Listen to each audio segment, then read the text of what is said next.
11 anni in montagna vi trasferite al mare, però con lo spirito che vi aveva portato nel 2000 a Fiera di Primiero. Certo, lo spirito è sempre lo stesso. Quando la politica va in difficoltà, le persone che, come me, che faccio l'assessore regionale, come Leonardo, devono subito comprendere i bisogni dei cittadini. E ancora una volta è uno spazio senza porte, dove porteremo la società, in questo momento dove abbiamo un governo, che dicevo prima, a me non piace questo governo, io vorrei un governo o di centrosinistra se gli italiani decidono così, per quanto mi riguarda chiedo agli italiani di votare un governo di centrodestra, avere un programma, delle politiche, questa è la democrazia che conosco. Vede, in questi giorni il mio partito parla di IMU e gli altri parlano di IVA e di esodati. Beh, insomma, una volta De Gasperi, quando andò a New York e a Parigi, diceva ben cose diverse, guardando il futuro dell'Italia.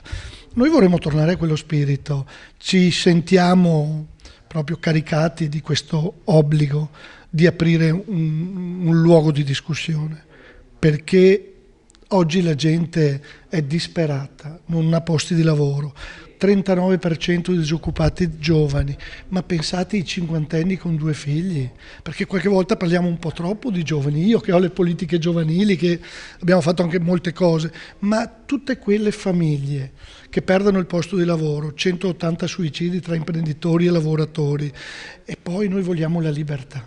Cosa vuol dire la libertà? Vuol dire che se uno deve venire da me per chiedere un posto di lavoro per lui o per un suo figlio, non è più una persona libera. Perciò vogliamo dare la libertà alle imprese, perché loro dicono abbiamo bisogno di lavoratori e quei lavoratori liberamente vanno a lavorare e liberamente tornano alla sera serenamente alle loro famiglie. Questo è l'obiettivo. Ci sentiamo questa grande responsabilità e ancora una volta, forse con coraggio, anche con incoscienza, io e Leonardo abbiamo deciso di attivare questo spazio. Ecco, lei ha detto siamo dentro al PDL, lo ha ribadito più volte, però siete anche critici nei confronti del PDL e avete invitato tutti a sottoscrivere la proposta fatta da Cortellazzo. No, non siamo critici, siamo propositivi.